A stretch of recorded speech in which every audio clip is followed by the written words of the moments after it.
Hey there, it's Jeannie, and I'm back today not to share a card, but to share a quick video on how to create magnetic bookmarks using the Sassy Club stamp set Darla reads. This set is completely perfect for bookmarks since the little girls are reading. I'm using Canson XL watercolor paper since I wanted something a bit thicker.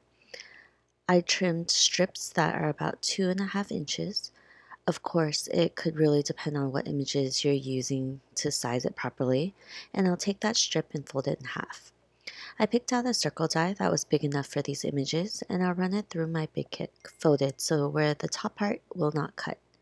I'll also use a metal shim since it's cutting through 2 pieces of paper, and this will give me that folded circle. I'm using the 3 main Darla images from this set to stamp on 3 bookmarks.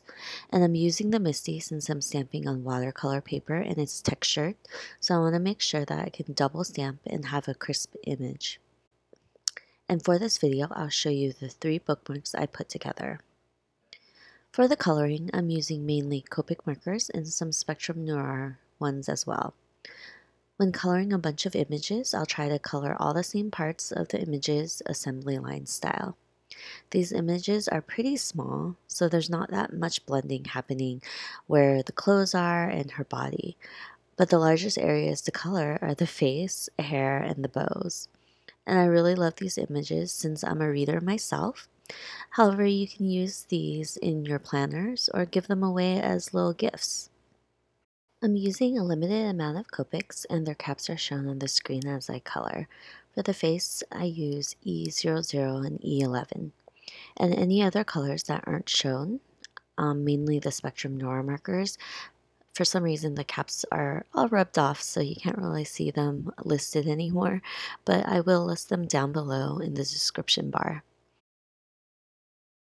But once I finish coloring the main images on these bookmarks, I'll go ahead and color the background as well to give it a pop of color, and it also helps let the images stand out a little bit more. And I do this really easily because on both the Spectrum Noir markers and the Copic markers, there's a broad tip on the other side. So I'll just use that to quickly swipe against the background and it colors it up really quickly. I'll grab those markers and color up the background on a notebook that I use for scraps. I have a ton of these that no one uses anymore, so I always have one handy. And I use it because I don't want ink getting on my cutting mat, since it can be really messy coloring up these backgrounds since it's such a large area where I'm scribbling the marker on. It's really helpful. So to create the magnetic portion of this bookmark, I'm using this magnetic sheet found at Daiso. It's a store that sells items for $1.50, and I think you can find any magnetic sheets and it would work anyway. So I'll cut out 2 1-inch squares for each bookmark, and I'll just adhere it to the inside of the bookmark. And notice that the magnets aren't really lined up properly, but that's how it sticks. So you want to make sure that the magnets can stick to each other before you adhere it to the bookmark, or this won't work. Once I finished that, I decided that I wanted to add some of the sentiments that are in the stamp set to the back of the bookmarks. They are a little bit smaller and they're perfect to fit on the back. So now the bookmarks are complete, and it's perfect to use just to mark off a spot in your book or to mark off a page in your planner.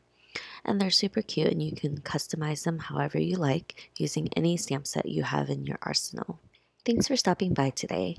I hope you enjoyed these DIY magnetic bookmarks. I'll be back next week with another video, so I'll see you then. Have a great day. Bye.